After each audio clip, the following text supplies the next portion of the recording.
why should the court accede to this? Why should as far as the court is concerned, there are men, there are women, there are differences in law that affect men and women, and the claim that somebody has to be referred to by different pronouns, in fact, plural pronouns, I really mean this. The New York Times has even had this discussion in the past. Using plural pronouns is grammatically incorrect and confusing.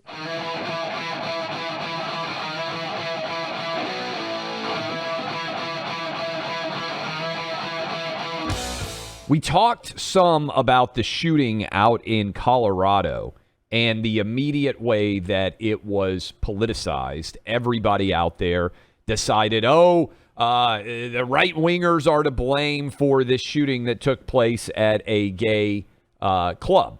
And again, credit to the people in that club who managed to keep that shooting from continuing. There are many heroes there.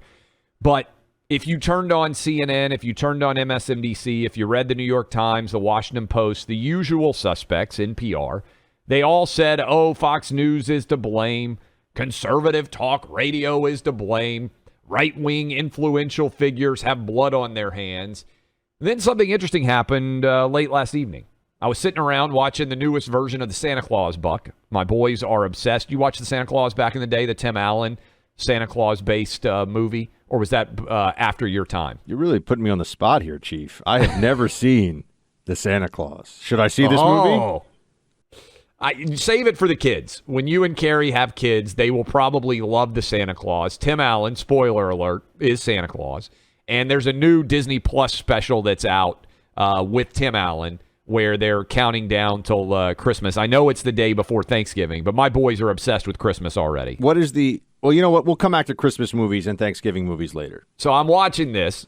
We'll talk about it in a sec. But I'm watching this when, out of nowhere, on my phone pops up a news alert.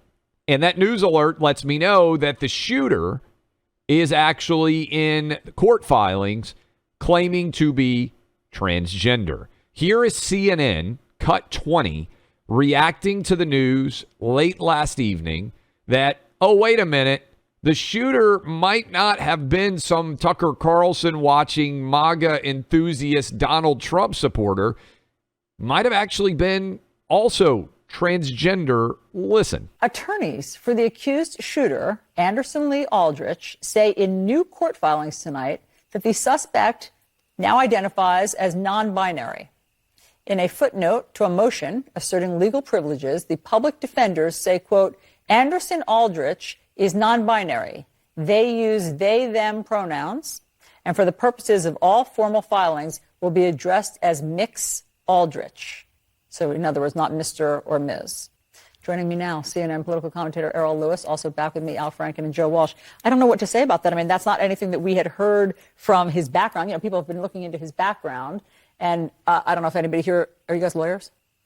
I mean, you know, I don't know if I don't know what to say about that. I mean, that's what he's now saying. I also, a few things here. One is I believe the individual here is considered non-binary, not transgender, right? Meaning in between. It's not someone who is going from female to male, but believes... you may be right about that. I don't... So I get all confused on this terminology, Clay, frankly. Everybody gets, So obviously. What is non-binary versus transgender? So non-binary means neither quite fully on the female side of the spectrum or the male side of the spectrum. Cisgender would be if you are one or the other, also known as gender. If you're male or female, that is cisgender. Non-binary is you're in some middle ground between the two genders. So a couple of interesting things that this brings up. I mean, one is just, and look, I understand, right? I mean, I even saw people saying, well, we shouldn't, this isn't like some kind of a gotcha moment. Hold on a second.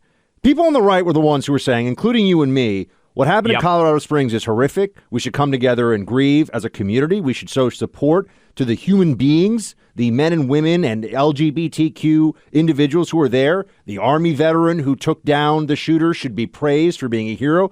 That's how we wanted to talk about this and cover this incident. And if there's something, there were, by the way, red flag laws in Colorado, didn't stop this individual. There are some security and procedural issues to discuss to try to prevent such a horrific thing from happening in the future. We're not going to stop all of these, as we know, but we can talk about how we might be able to stop it and discuss that in a serious and sober-minded way. It was the Democrats who were saying this is Lauren Boebert's fault. It was the Democrats who were saying this is Tucker Carlson's fault. They did this right away.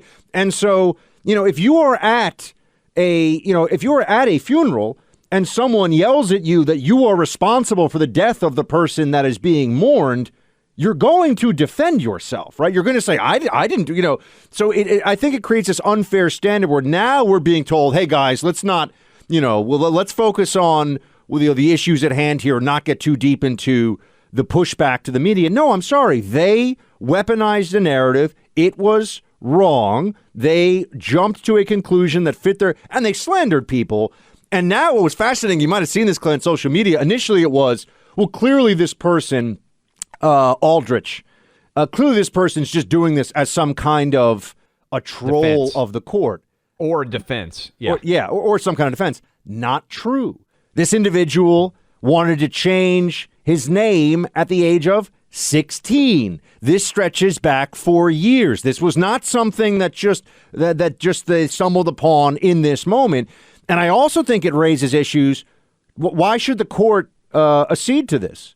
Why should as far as the court is concerned, there are men, there are women, there are differences in law that affect men and women. And the claim that somebody has to be referred to by different pronouns, in fact, plural pronouns, I really mean this. The New York Times has even had this discussion in the past. Using plural pronouns is grammatically incorrect and confusing. Yes. And in a court situation, to be confusing the jury with plural pronouns when an individual committed a heinous act is confusing.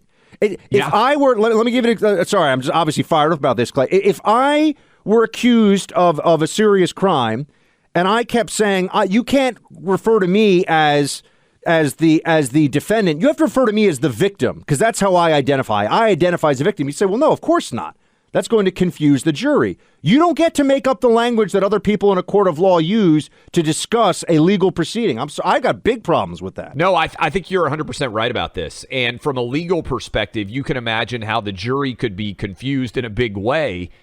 It's actually a tremendous advantage to the defendant, because every time you refer to the defendant, if you say they, it makes people think that more than one person was involved in a crime, right? So if you say they did this shooting, then my initial response is, like, who are the shooters, plural, directly, and I'm sure most people sitting on a jury would be. And also, if you're reading the transcripts as a lawyer, which I used to have to do, when you're using a plural, you are constantly thinking in your head, okay, wait a minute, did I miss something here? Is this multiple people who were involved? Is this one person who was involved? All of it's crazy.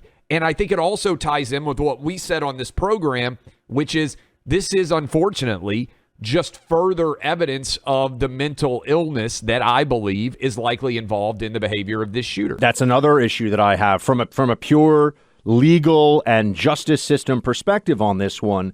Every time, to your point, Clay, yes, it could be they. So were there multiple shooters? It's confusing, as you just discussed. Absolutely true.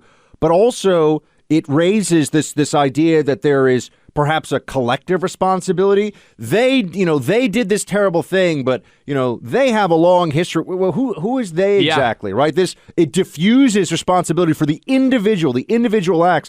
And I would say even, in some ways is also a stealth, I'm just going to say it, a stealth mental health defense. The jury's going to be hearing all the time about this person who insists on being called they. If I'm a juror, I'm sitting there saying, okay, this person is mentally unbalanced. That's what's going to happen. So it's a way of introducing a sort of insanity defense without actually doing that, because the person also, what was it? What was the preferred, not Mr. or Mrs., but MX. MX? MX. Right. No, I know. I'm saying. I don't even know how you pronounce it. I mean, if I went into a court of law and I wanted them to refer to me, everyone knows, we could all fill in the blanks here. This is crazy stuff that's going on, but also the fact that they lied about this right away and put this on specific individuals. I'm just going to say this. AOC, wasn't she the one who called out She went Boebert? right after Boebert. Yeah. AOC, if she has a shred of honor or integrity should publicly apologize to Congresswoman Boebert. This is not just a political partisan. That is actually the case here. If she will not apologize, she is a person of no honor or decency. And we know, by the way, that she will not apologize because she does have no honor or decency. Worse than that, even than her failure to apologize, Buck.